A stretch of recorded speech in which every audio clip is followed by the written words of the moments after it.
Deuxième facteur d'atteinte grave à notre langue, les cours d'arabe à l'école. La plupart des écoles en ZEP aujourd'hui en ont.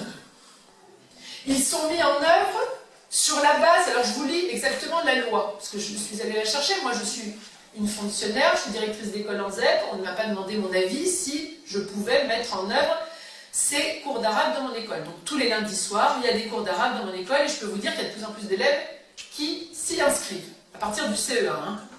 Alors donc je suis allée voir exactement ce que disait la loi. Ils sont mis en œuvre sur la base d'accords bilatéraux, prenant appui sur une directive européenne du 25 juillet 1977, visant à la scolarisation des enfants des travailleurs migrants. Sauf qu'aujourd'hui, mes élèves, ce n'est pas des enfants de travailleurs migrants. Cette directive dispose que les États membres prennent, conformément à leur situation nationale et à leur système juridique, et en coopération avec les États d'origine, les mesures appropriées en vue de promouvoir, en coordination avec l'enseignement normal, un enseignement de la langue maternelle et de la culture du pays d'origine en faveur des enfants. Le principe qui fonde ces enseignements à l'origine est que la maîtrise de la langue maternelle est un préalable nécessaire à la réussite d'une langue seconde. Ce qui veut dire que le français, ça serait considéré comme une langue seconde. Voilà. Les objectifs poursuivis étaient complémentaires. Écoutez bien les objectifs poursuivis. Structurer la langue parlée dans le milieu familial. Favoriser l'épanouissement personnel des jeunes enfants issus d'autres cultures. Valoriser la diversification des langues à l'école. Aujourd'hui, il concerne aussi des enfants qui ne sont pas locuteurs natifs de la langue concernée et s'intègrent progressivement dans l'offre d'enseignement linguistique. Les enseignements de langue et de culture d'origine concernent principalement le premier degré. Ils sont organisés dans la mesure du possible dans les écoles, dans les établissements où une demande des familles existe. Ils sont ouverts à tout enfant dont la famille souhaite l'inscription dans la limite des places disponibles. Il y en a même dans le second degré. Les cours sont donnés par des enseignants originaires des pays concernés qui sont mis à disposition de leurs gouvernements respectifs ou recrutés localement par les autorités consulaires. Et tenez-vous bien, une évolution est actuellement engagée pour permettre une transformation des cours d'ELCO en cours de langue vivante étrangère dispensés aux élèves sur le temps scolaire. Cette évolution permettra de valoriser par une plus-value pédagogique l'apprentissage des langues concernées tout en s'inscrivant pleinement dans le cadre d'une politique linguistique cohérente et diversifiée mise en œuvre dans les cartes académiques des langues. Voilà donc le cadre et la volonté de nos dirigeants, valoriser la langue arabe et au final la substituer à notre langue. Ce qu'il faut dire que je ne connais pas d'école en ZEP qui fait des cours d'espagnol, d'italien, de portugais. C'est des cours d'arabe. Voilà. Nous perdons, comme je vous l'ai dit tout à l'heure, des heures de français et nous devons instituer des cours d'arabe sur le temps de classe, puisque c'est l'évolution, ça va être sur le temps de classe. Autre inquiétude légitime concernant ces cours. À l'heure où nous sommes en état d'urgence, il faut savoir que le professeur d'arabe n'est pas inspecté. Il pourrait donc enseigner à l'intérieur même de nos écoles la charia ou bien le djihad. D'autant plus que l'arabe enseigné est celui utilisé pour l'enseignement de l'islam et non celui parlé à la maison. Autre trouble créé par la tenue de ces cours dans les écoles. La commune doit mettre à disposition ses locaux, le matériel pédagogique du personnel municipal sans l'accord du maire. Ce qui revient à dire que le contribuable paie ses enseignements sans qu'il y ait eu la moindre délibération en conseil municipal. Alors de plus en plus de maires, et nous nous en réjouissons, c'est pour ça qu'il faut le dire, de plus en plus de maires refusent de mettre à disposition des moyens pour ces cours.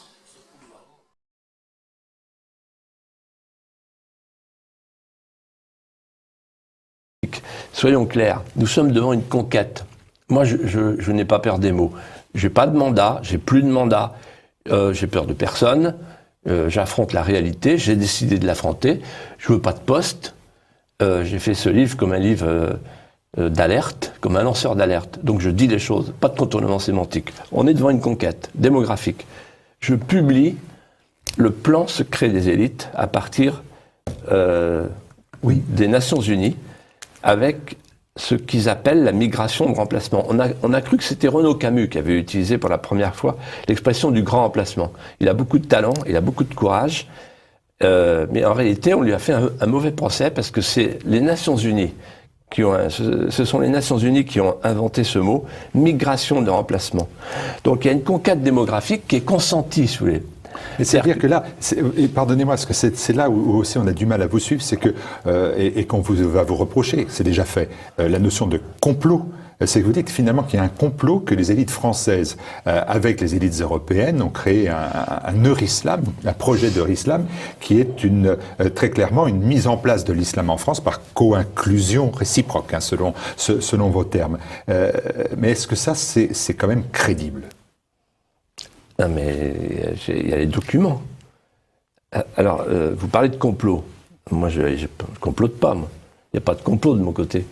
En face de nous, on ne peut pas appeler ça un complot, c'est beaucoup plus que ça. C'est une sorte de conjuration où on trouve ensemble l'islam et les élites. Le roi Hassan II, quand je l'avais rencontré longuement, m'avait dit « Jamais vous ne ferez des Marocains des vrais Français, à cause de l'Oumma. » L'Oumma, c'est la communauté des croyants. La communauté des croyants, elle s'arrête aux limites de l'islam, du Dar al-Islam. Il n'y a pas de fraternité extérieure. Donc il n'y a pas de notion de fraternité universelle. Avec l'Oumma, il y a la communauté des croyants qui cultive la nation, l'esprit de la nation. La nation, il n'y en a qu'une, c'est l'Oumma. C'est la communauté des croyants, c'est l'islam. Et donc, il est impossible pour quelqu'un qui est musulman d'embrasser une autre nationalité. On est musulman, point. Et c'est pour ça que je me suis beaucoup inquiété de découvrir une chose stupéfiante, c'est en fait que Najat Vallaud-Belkacem a été nommé le 21 décembre 2007 membre du conseil de la communauté marocaine. Et je suis allé voir le daïr qu'il a nommé, et dans le daïr qu'il a nommé, il est question de l'identité marocaine. Chaque membre devra veiller à la diffusion de la langue arabe et de l'islam. Donc en réalité, on a un ministre de l'Éducation nationale, c'est grave ce que je dis, hein. On a un ministre de l'Éducation nationale qui a une double allégeance. Elle est ministre de l'Éducation nationale de la France, donc elle s'occupe de la langue française, elle s'occupe de l'enseignement de l'histoire, enfin bref, elle s'occupe de ce qu'elle devrait faire, qu'elle ne fait pas. Mais en même temps, elle est membre du conseil de la communauté. Alors, elle n'est plus sur Internet, il n'y a plus rien. Mais j'ai le document, moi. J'ai le document où, il y a encore quelques mois, jusqu'en 2015, elle était toujours membre du conseil de la communauté marocaine. Et ce conseil vise à l'enseignement des langues, l'éducation religieuse, l'action culturelle à l'extérieur du Maroc. Donc en fait, quand elle dit qu'elle va mettre l'arabe dans le primaire, elle est logique. Vous êtes très dur avec la classe politique. Je vais essayer d'être le plus rapide possible pour la fin de cet entretien. Vous êtes très dur avec la classe politique. Vous dites à un moment qu'elle pratique l'intelligence avec l'ennemi. Mais comme on est en temps de guerre, vous savez ce qu'on faisait aux gens qui pratiquaient l'intelligence avec l'ennemi en temps de guerre? Oui. Non, mais je vais plus loin. Ils ont du sang sur les mains. Et je vais vous dire pourquoi. Premièrement, ils ont démantelé les frontières, alors qu'ils savaient que c'était dangereux. Pierre Jox avait dit à Mitterrand, ne faites pas ça, on aura notre frontière au Pirée, ce sera une catastrophe. Ils ont installé au cœur de la nation une autre nation, une super nation, la nation islamique, l'Oumma.